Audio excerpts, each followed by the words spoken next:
Olá pessoal, tudo bem? Chegamos aqui em mais um vídeo para o nosso canal e hoje vamos conversar um pouquinho sobre o direito civil e também a sua aplicação com base no Código Civil. Então, finalmente chegamos aqui nessa discussão, depois de muitos vídeos ali prometendo uma conversa, um diálogo sobre direito civil. E, enfim, pessoal, chegamos aqui nesse momento, mas foi necessário também, tendo em vista que a forma que conversamos sobre a introdução ao estudo do direito que continuará, tá bom? Os vídeos continuarão a serem produzidos, nós continuaremos a falar sobre direito, sobre a introdução ao estudo do direito, porque os conteúdos são infinitos, tá bom? E nós continuaremos conversando sobre cada uma das suas particularidades. Mas foi necessário, tá bom? Justamente porque no último vídeo, pessoal, especificamente no último vídeo, nós falamos sobre a dicotomia, né? Sobre o direito público e o direito privado.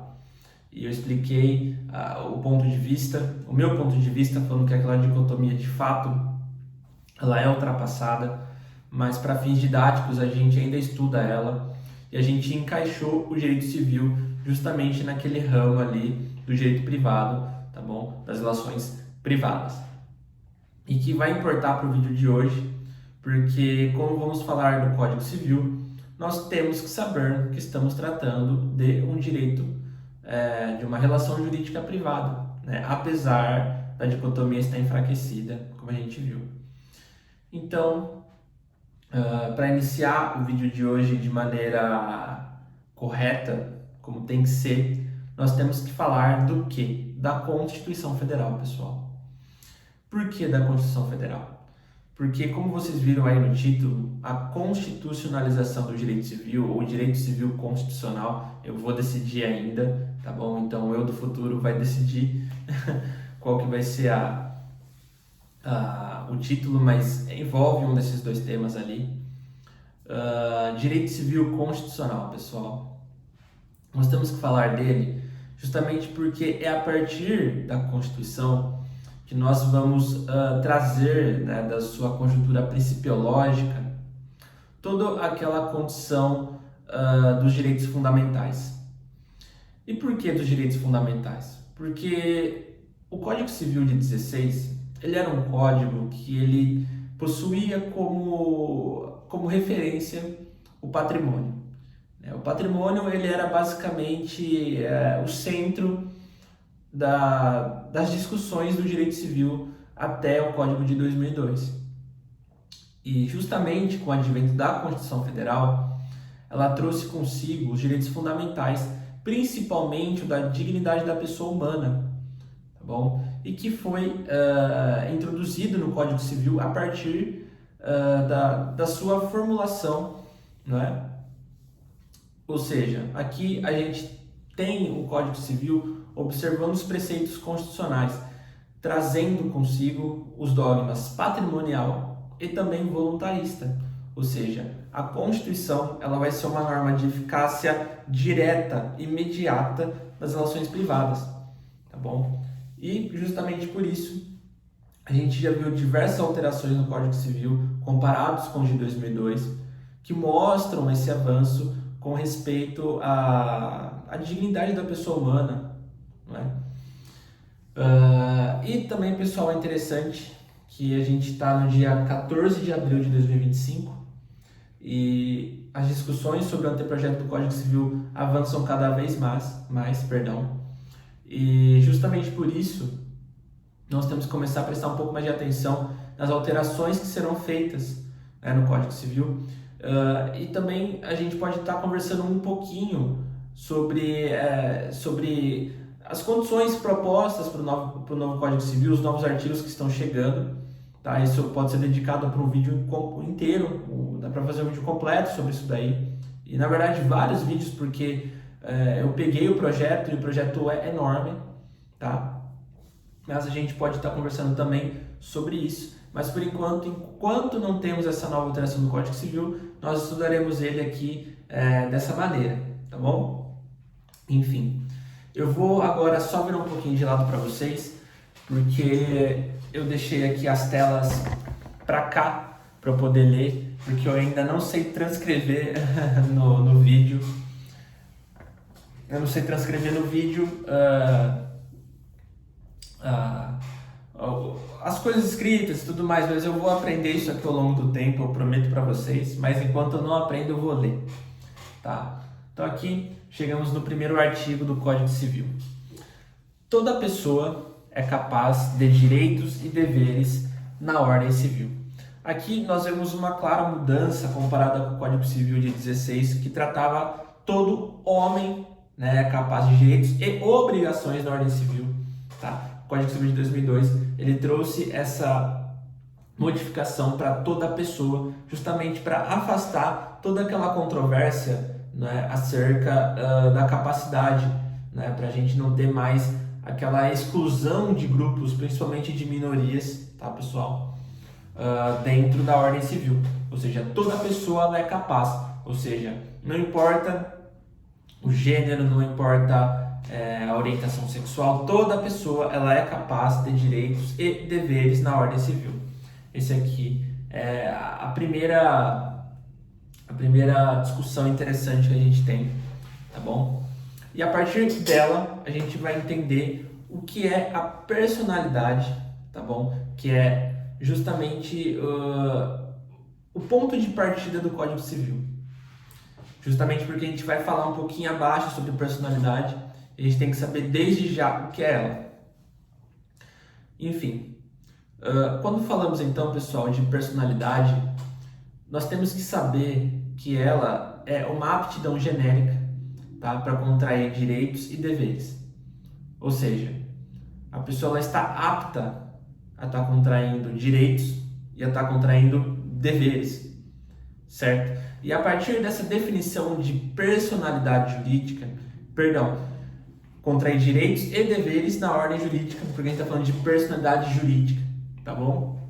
E a partir dessa definição, que a gente encontra na doutrina, em diversos doutrinadores eles seguem essa mesma linha de raciocínio, nós podemos chegar aqui no artigo 2º, que fala que a personalidade civil da pessoa começa do nascimento com vida, mas a lei põe a salvo, desde a concepção, os direitos do nascituro. Esse artigo 2º aqui, pessoal, já falando mais sobre a personalidade, ela fala que começa do nascimento com vida, mas a lei põe a salvo, desde a concepção, os direitos do nascituro. Então aqui, inclusive, é um artigo, pessoal, que eu vou querer tratar com vocês de maneira isolada, tá bom? Porque ele é uma discussão muito extensa, uma discussão doutrinária, uma discussão jurisprudencial também muito interessante, e que eu vou querer reservar ele para tratar em um vídeo separado, mas só fazendo essa pincelada nele, ele fala que a personalidade ela começa do nascimento com vida, ou seja, aqui nós estamos diante justamente da teoria natalista, né, que ela fala justamente que os direitos começam a partir do nascimento com vida, tá bom?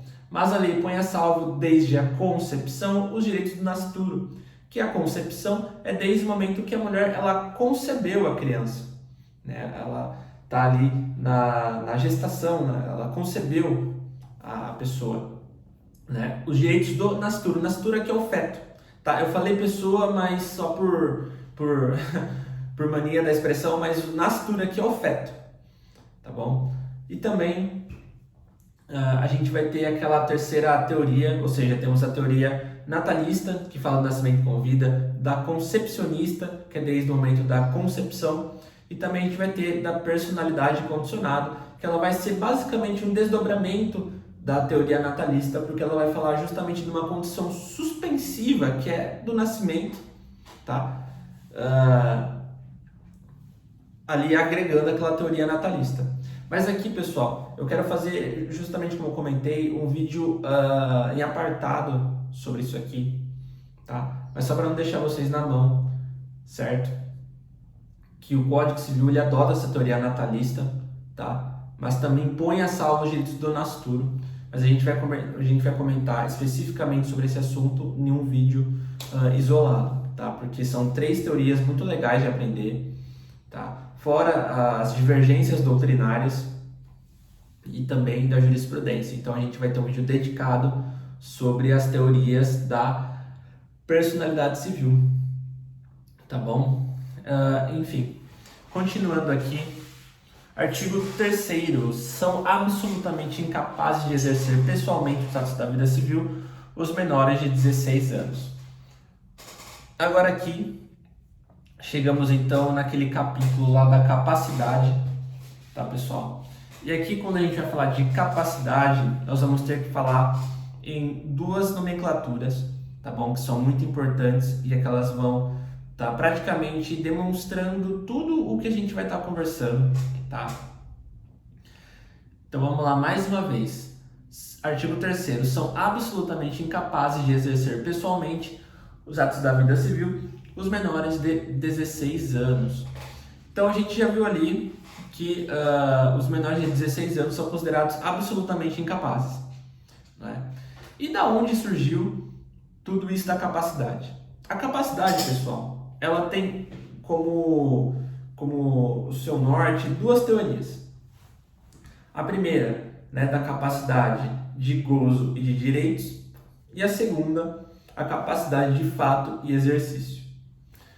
A capacidade de gozo e de direitos, ela vai ser aquela que a pessoa ela não tem a capacidade de exercer por si só os atos da vida civil, certo? Mas ela tem a capacidade de direitos, ou seja, ela é um sujeito de direitos, né? Como a gente viu lá no artigo 1º, que toda pessoa é capaz de direitos e deveres na ordem civil, ou seja, a capacidade de gozo e de direitos, ela é justamente essa, tá? A pessoa ela não está apta, tá, a exercer por si só os atos da vida civil, mas ela tem como respaldo, né, os seus direitos e também tem deveres, né? Ou seja, essa é a capacidade de gozo e de direitos.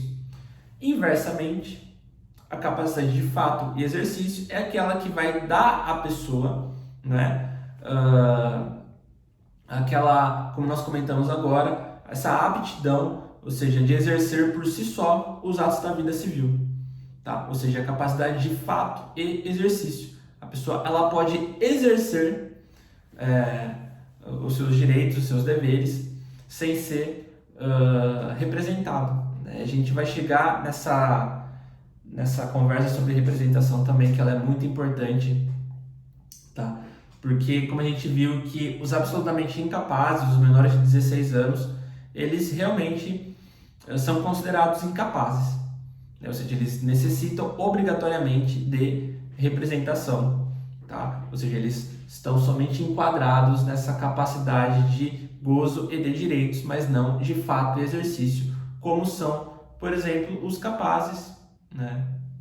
Os relativamente incapazes em determinados atos, né? A gente vai conversar sobre isso aqui também.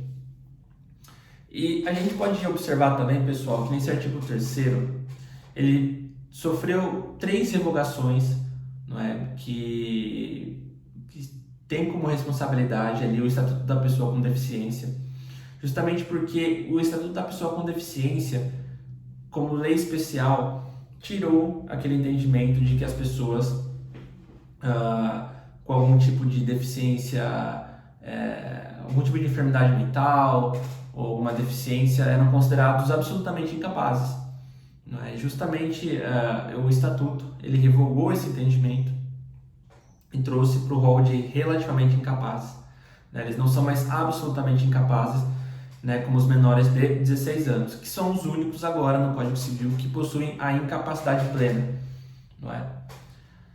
Agora aqui, artigo 4º, são incapazes relativamente a certos atos ou a maneira de os exercer. Aqui então a gente está continuando a falar de incapacidade. Os maiores de 16 anos e os menores de 18 anos, que são considerados os relativamente incapazes, tá bom? Que precisam de representação. Os ébrios habituais e os viciados em tóxico. Aqui, pessoal, nós estamos falando daquelas pessoas que possuem os ébrios habituais, os viciados em tóxico, só para não ser, só para não falar alguma coisa às vezes fora da curva, alguma coisa que soe preconceituosamente, mas que não é isso. Mas são aquelas pessoas que elas são patologicamente, né, diagnosticadas com essa doença do vício, né, do álcool, da droga, né, justamente porque os ébrios são aquelas pessoas viciadas em álcool, né, e os viciados em tóxico, né, de diversas substâncias, né? Ou seja, aqui é o direito se apoiando mais uma vez na medicina, né, para estar definindo o que são os ébrios, os viciados em tóxico, e ali vai depender sempre, pessoal, de um laudo médico oficial, tá, para atestar de fato esse vício, tá bom? Porque esse vício vai ensejar justamente que o ébrio ou viciado em tóxico ele seja considerado relativamente incapaz e tenha que ter uma curatela. É uma curatela para estar podendo exercer os atos da vida civil. Porque, como a gente viu, ele é relativamente incapaz, mas ele não é absolutamente incapaz, como os menores de 16 anos. Tá? Artigo 3º. Artigo 3º não, inciso 3º. Aqueles que por causa transitória ou permanente não puderem exprimir sua vontade. Aqui também, né, na verdade, o artigo 4º inteiro, ele está sobre o respaldo ali do Estatuto da Pessoa com Deficiência. E aqui, aqueles que por causa transitória ou permanente não puderem exprimir sua vontade, é justamente aquelas pessoas que estão acometidas por alguma doença, acometida por algum tipo de incapacidade, tanto transitória quanto permanente, tá? Que não vai fazer com que a pessoa possa exprimir a sua vontade de maneira plena, de maneira não isolada, mas sem a necessidade de representação.